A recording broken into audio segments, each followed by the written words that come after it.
di udara. Bersama aku, Hiro. Apa kabar teman-teman? Semoga baik-baik aja. Sebelum kita mulai ibadah, kita berdoa dulu yuk. Tuhan Yesus, kami ingin memulai ibadahnya. Berkati ibadah kami dari awal, pertengahan sampai akhir. Terima kasih Tuhan. Haleluya, amin. Semangat memuji Tuhan ya teman-teman.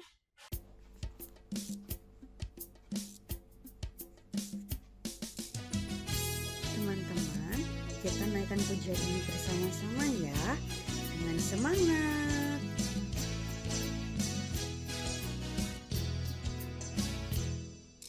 Katakan yes, yes, yes, bila Yesus memanggil. Katakan yes, yes, yes, bila Yesus menyuruh. Katakan yes, yes, yes, bila Yesus mengutus. Aku jadi saksinya di dalam dunia.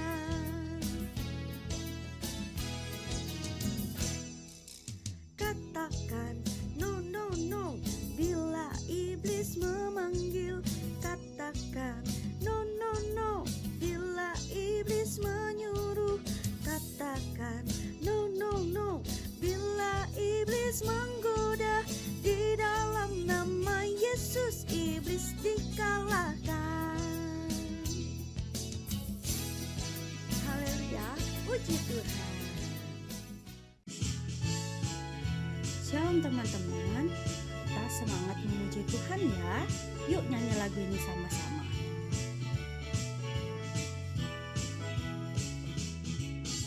Saat iblis menggodaku, aku tolak dia dalam nama Yesus.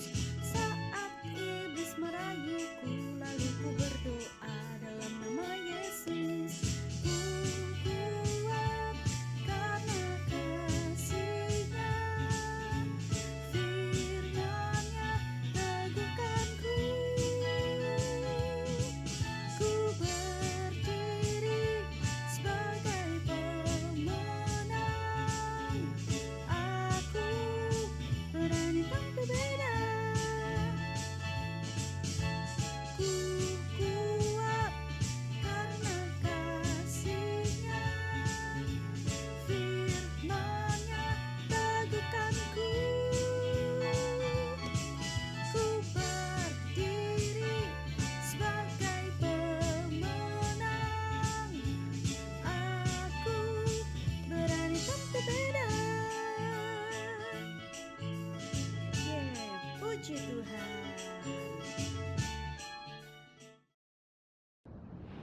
Shalom teman-teman semua. Senang bisa bertemu kembali di acara Sekolah Minggu di Udara. Nah, hari ini Tante akan meneruskan 3 mujizat. Yang pertama, masih ingat adik-adik mujizat apa? Ayo yang sudah adik-adik dengar ceritanya. Mujizat pertama itu maut dalam panci. Maut dalam panci. Nah, adik-adik tahu kan itu sayur yang dimasak di panci itu ternyata beracun. Sehingga kalau murid-murid Nabi makan bisa mengalami sakit dan mati. Tapi Tuhan menolong sehingga Nabi Elisa bisa membuat sayur yang beracun itu menjadi sehat kembali. Kemudian mujizat yang kedua, Nabi Elisa memberi makan 100 murid Nabi dengan 20 ketul roti. Wow, itu luar biasa mujizat yang kedua. Dan hari ini Tante akan cerita mujizat yang ketiga yang dilakukan oleh Nabi Elisa, yaitu mata kapak ya. Itu alat untuk menebang atau memotong pohon ya. Kapak timbul mengapung dia di atas air ya. Nah, cerita ini terdapat di 2 Raja-Raja 6 ayat 1 sampai 7. Bagi adik-adik yang sudah bisa baca, bisa membaca cerita ini. Tapi sebelum Tante memulai dengan cerita ini, kita berdoa terlebih dahulu. Semua lipat tangan dan tutup mata. Tuhan Yesus, kami senang hari ini kami bisa mendengar lanjutan mujizat yang dilakukan oleh Nabi Elisa. Tolong kami ya Tuhan untuk bisa mendengar dengan baik dan kami boleh menjadi percaya bahwa sampai hari ini Tuhan masih melakukan mujizat dan Tuhan mau kami melakukan kebaikan kepada mereka yang membutuhkan pertolongan. Terima kasih Tuhan Yesus. Kami mau memulai dengan cerita ini dalam nama Tuhan Yesus kami sudah berdoa. Amin, amin. Nah, adik-adik semua tadi Tante sudah katakan bahwa minggu ini atau hari ini kita akan mendengar lanjutan dari 3 mujizat yang sudah dilakukan oleh Nabi Elisa. Nah, biasanya sekolah Nabi itu yang dikunjungi oleh Nabi Elisa itu punya asrama. Asrama itu apa ya? Itu tempat di mana murid-murid sekolah Nabi bisa tinggal di situ. Jadi mereka nggak usah pulang ke rumah, mereka bisa tinggal di situ selama mereka belajar menjadi seorang nabi.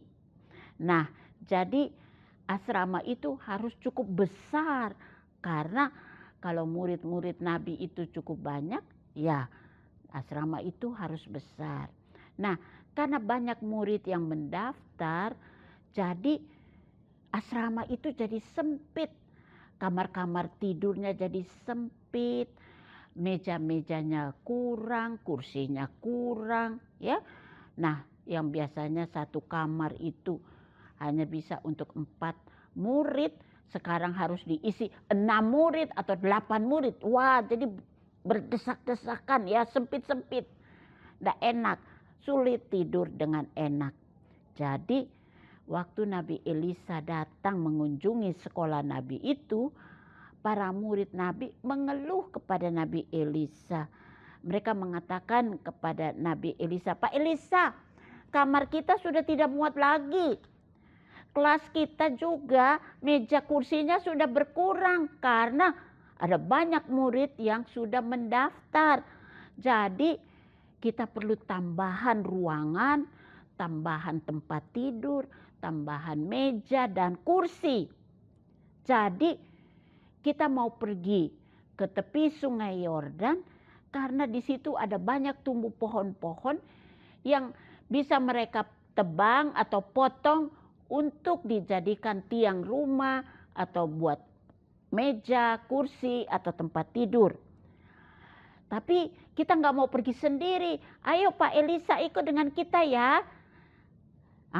Nabi Elisa bilang, "Oke, saya akan ikut bersama kalian pergi ke tepi Sungai Yordan untuk memotong pohon-pohon."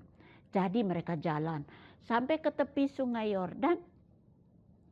Mereka mulai melihat pohon-pohon yang lurus dan yang besar supaya mereka bisa tebang, bisa potong, lalu mereka bisa buat tiang untuk buat asrama, kamar-kamar, dan juga buat tempat tidur, buat meja dan kursi. Nah, jadi semua pada sibuk ya. Nah, untuk menebang pohon atau memotong pohon, murid-murid itu harus membawa alat perlengkapan, yaitu parang atau kapak.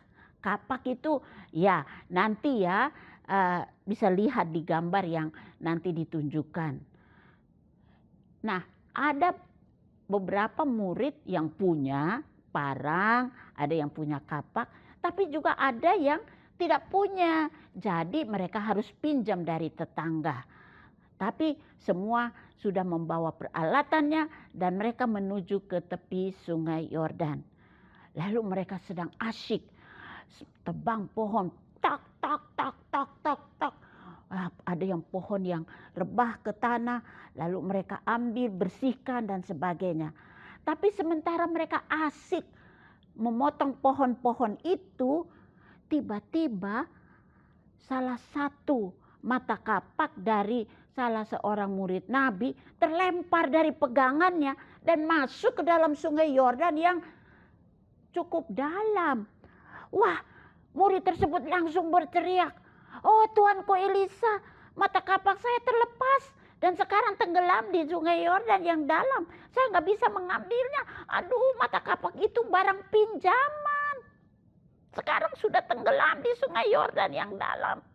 Wah, murid tersebut jadi panik juga takut karena kapak itu ia pinjam dari tetangga.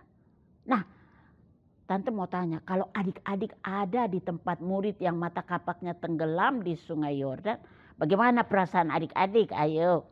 Pasti adik-adik juga panik, takut. Bahkan mungkin adik-adik nangis karena itu barang pinjaman, itu bukan milik adik-adik kan? Nah, demikian juga dengan murid ini. Dia sudah ketakutan sekali. Untunglah Nabi Elisa ada bersama mereka. Jadi Nabi Elisa bertanya kepada yang punya kapak itu, "Di bagian mana mata kapak kalian jatuh ke sungai dan tenggelam? Coba tunjukkan kepada saya." Lalu murid Nabi itu tunjuk, "Di bagian sini, Pak Elisa, di bagian sini mata kapaknya jatuh." Lalu Nabi Elisa memotong sepotong kayu. Lalu dia melemparkannya ke tempat di mana mata kapak itu jatuh. Tiba-tiba terjadilah sesuatu yang ajaib. Mata kapak itu timbul. Hah, ini satu mujizat. Dengan segera murid itu mengulurkan tangannya dan ambil mata kapak itu. Mujizat terjadi. Nah, adik-adik tahu kalau mata kapak itu berat karena terbuat dari besi. Jadi waktu mata kapak itu jatuh ke air langsung tenggelam. Tapi mujizat terjadi waktu Nabi Elisa melemparkan sepotong kayu ke tempat di mana kapak itu jatuh, maka terapunglah, naiklah mata kapak itu dari dasar sungai Yordan ke atas ke air, ke permukaan air, sehingga murid tersebut bisa mengambilnya.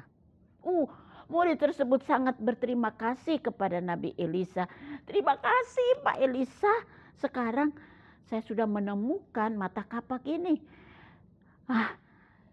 Ini merupakan pelajaran yang indah bagi kita semua. Untunglah murid-murid Nabi itu mengajak Nabi Elisa untuk ikut bersama mereka ke tepi sungai Yordan untuk memotong pohon. Murid-murid Nabi juga tahu kalau Nabi Elisa suka membantu orang yang sedang dalam kesulitan. Tuhan memakai Nabi Elisa untuk melakukan mujizat yang luar biasa untuk menolong orang-orang yang sedang dalam kesulitan. Nah, saat ini kita punya Tuhan Yesus. Jadi, adik-adik harus selalu mengikut sertakan, mengundang Yesus untuk ikut bersama-sama dengan adik-adik kemanapun adik-adik pergi. Tuhan Yesus juga senang untuk bersama-sama dengan adik-adik. Dan Tuhan Yesus sudah berjanji bahwa Ia akan beserta dengan kita semua. Dia akan menyertai kita sampai selama-lamanya. Jadi pada waktu adik-adik menghadapi kesulitan, adik-adik bisa berseru kepada Tuhan Yesus. Minta tolong dari Tuhan Yesus. Dan Tuhan Yesus siap untuk menolong adik-adik semua. Seperti ayat hafalan yang akan kita ajar bersama-sama atau hafal bersama-sama. Ayat hafalan itu mengatakan Tuhan Allah kita dapat melakukan segala perkara. Tidak ada yang sulit bagi Tuhan. Kalau kita berseru dan minta tolong kepada Tuhan Yesus, kapan saja dan dalam keadaan apa saja Tuhan siap untuk menolong kita. Nah, Tante mau tanya, hari ini apa yang adik-adik perlukan dari Tuhan? Kita mau sama-sama minta dari Tuhan, agar Tuhan memberikan apa yang menjadi keperluan, yang menjadi kebutuhan, yang benar-benar adik-adik butuh dari Tuhan. kita mau berdoa, minta dari Tuhan. Karena Tuhan yang kita sembah, Tuhan yang sama yang disembah oleh Nabi Elisa. Tuhan yang masih membuat mujizat. Dulu bersama Nabi Elisa, Tuhan membuat mujizat. Sekarang juga Tuhan masih melakukan mujizat. Oleh sebab itu kita mau berdoa, minta dari Tuhan, karena Tuhan katakan segala sesuatu mungkin bagi Tuhan. Oke? Nah, kita akan berdoa bersama-sama, tapi sebelumnya kita akan belajar dulu ayat hafalan untuk hari ini. Ayat hafalan kita terdapat di Matius 19 ayat 26b. Matius 19 ayat 26b. Ayat ini berkata, bagi manusia hal ini tidak mungkin, tetapi bagi Allah segala sesuatu mungkin. Nah, ini cukup panjang, jadi bisa untuk anak-anak kelas besar menghafal ayat ini. Kita ulangi lagi ya. Matius 19 ayat 26b. Bagi manusia hal ini tidak mungkin, tapi bagi Allah segala sesuatu mungkin. Nah, untuk adik-adik yang masih kecil, Tante mau mempersingkat ayat hafalan ini. Jadi bagi adik-adik yang kecil, kita akan menghafal ayat ini, Matius 19 ayat 26b. Bagi Allah segala sesuatu mungkin. Nah, pendek ya, ayatnya singkat. Nah, coba diulang lagi ya. Matius 19 ayat 26b. Bagi Allah segala sesuatu mungkin. Haleluya. Jadi waktu kita berdoa, ingat ayat hafalan ini mengatakan bagi Allah segala sesuatu mungkin. Tidak ada yang sulit bagi Tuhan. Waktu kita minta, Tuhan juga akan melakukan perkara yang besar, mujizat akan Tuhan lakukan bagi adik-adik semua. Mari kita berdoa. Tuhan Yesus, kami senang dengan cerita hari ini yang menceritakan bagaimana bagi Allah tidak ada yang mustahil. Walaupun bagi manusia tidak mungkin mata kapak itu timbul naik ke permukaan air. Tapi dengan mujizat Tuhan, mata kapak itu bisa naik timbul ke permukaan air. Sehingga bisa diambil oleh murid Nabi itu. Terima kasih ya Tuhan. Begitupun hari ini.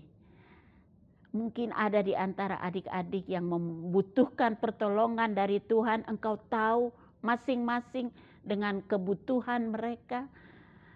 Hamba-Mu berdoa Tuhan, jawablah dengan cara yang Tuhan mau lakukan bagi adik-adik semua.